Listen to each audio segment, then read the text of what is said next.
আমরা রয়েছে এই মুহূর্তে ইস্ট কুলিয়া রোডে এবং সেখানে কিন্তু একটি G+4 বিল্ডিং, সেই ইললিগাল বিল্ডিং, সেই বিল্ডিং ভাঙার কাজ শুরু করেছে কলকাতা পুরসভার তরফে। যেটা জানানো হচ্ছে এখানে কিন্তু নোটিশ আগেই দেওয়া হয়েছিল। আমার ক্যামেরা পার্সন শান্তনুকে বলবো একবার দেখাতে যে নোটিশ কিন্তু আগেই দিয়ে দেওয়া হয়েছিল এই ইললিগাল বিল্ডিং এবং তাদের যারা ওনার ছিল সেই ওনাদেরকে নোটিশ করা হয়েছিল।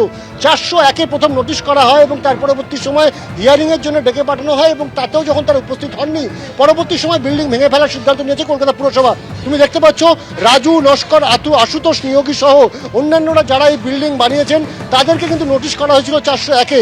এবং তোমাকে জানিয়ে রাখবো এই রাজু নস্কর কিন্তু তৃণমূল ঘনিষ্ঠ রাজু নস্কর, যিনি কিন্তু কিছুদিন আগেই জেল থেকে ছাড়া পেয়েছেন। সেই রাজু নস্কর তারই কিন্তু এটা অন্যতম সম্পত্তি এবং তিনিই কিন্তু এখানে প্রমোটিংটা করছিলেন বলে প্রাথমিকভাবে জানা যাচ্ছে। যে এই যে বিল্ডিং একদিকে অবৈধ এবং তার পাশে একটি পুকুর রয়েছে, জলাশয়, সেই জলাশয় কিন্তু এই বিল্ডিং থেকে বেরোনো যে ডেব্রিজ, সেই ডেব্রিজ ফেলে ভর্তি করার কাজ চলছে। অর্থাৎ পুকুর ভরাটের কাজও কিন্তু একদিকে চলছে, ইলিগাল কনস্ট্রাকশন চলছে, পুকুর ভরাটের কাজও চলছে, অর্থাৎ জলাশয় বুঝিয়ে ফেলার চেষ্টা।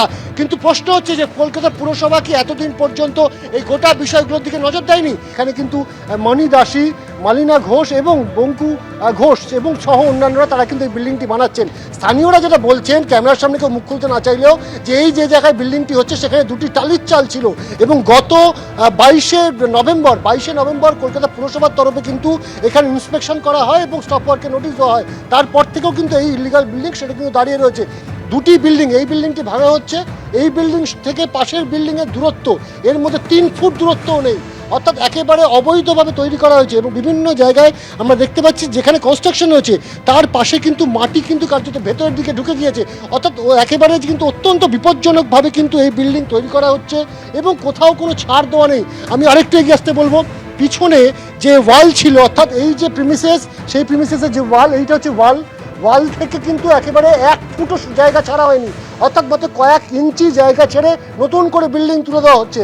অর্থাৎ চারিদিকে কিন্তু কার্যত ইলিগাল ভাবে এই বিল্ডিং দাঁড়িয়ে গেল। G+4 বিল্ডিং, এটা তো একদিনে তৈরি হয়নি। 16/5/2026 and found construction of 5-story building has been made without sanction, অর্থাৎ পুরসভার অনুমতি ছাড়া, পুরসভার স্যাংশন ছাড়া এই 5তলা বিল্ডিং অবৈধভাবে উঠে গেল। কিন্তু প্রশ্ন হচ্ছে যে 1 থেকে 1.5 বছর ধরে একটা বিল্ডিং উঠছে 34 নম্বর ওয়ার্ড শহরের মধ্যে একেবারে, সেই জায়গায় এরকম একটি অবৈধ বিল্ডিং উঠছে। পুরসভার যে বিল্ডিং বিভাগ তারা কি করছিলেন এতদিন ধরে, সেই প্রশ্ন কিন্তু উঠছে।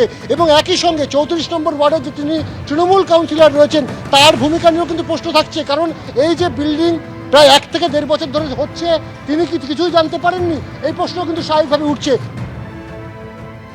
দেখতে পাচ্ছেন 4 জায়গার ছবি আপনাদের সামনে আমরা তুলে ধরছি। একদিকে হচ্ছে তিলজলা, বেলেঘাটা, বিবি চ্যাটার্জি স্ট্রিট এবং বোসপুকুর। একের পর এক জায়গায় অবৈধ নির্মাণ, কোথাও বুলডোজার চলছে, কোথাও একেবারে ম্যানুয়ালি সেই বিল্ডিং ভাঙার কাজ চলছে যেখানে অবৈধ নির্মাণ, কোথাও আবার অবৈধ নির্মাণ রয়েছে এই অভিযোগে নোটিশ পড়ছে।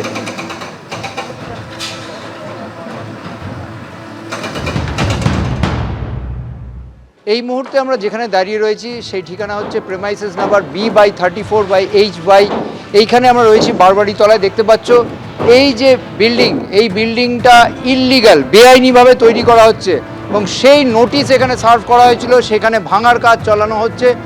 সেখানে কর্পোরেশনের লোকরা দেখতে পাচ্ছ ম্যানুয়ালি এটা ভাঙা হচ্ছে, কারণ এখানে কোনো মেকানাইজড যে ভাঙার যন্ত্রপাতি দরকার সেগুলো ঢোকানোর জায়গা নেই। এই যে বিল্ডিংটা, এটা বেআইনি। কেন বেআইনি?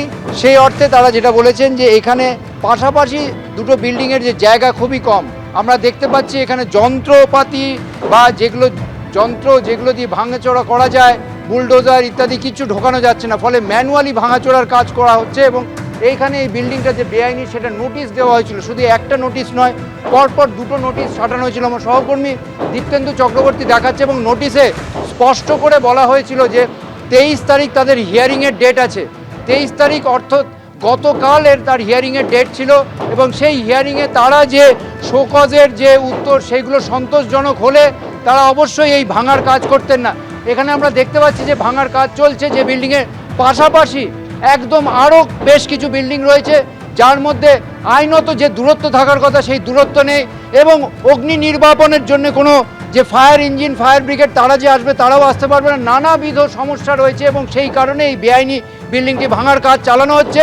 কলকাতা পুলিশের আধিকারিকরা যেমন রয়েছেন সেন্ট্রাল ফোর্সের আধিকারিকরা এবং তাদের নজরদারিতে পুরো এই ভাঙার কাজ চলছে এই মুহূর্তে। শুধু এই বিল্ডিং নয়, বেলেঘাটায় একাধিক বিল্ডিং এরকমভাবে পুরসভার তরফ থেকে যেগুলো বেআইনি চিহ্নিত হয়েছে ভাঙার কাজ চলছে।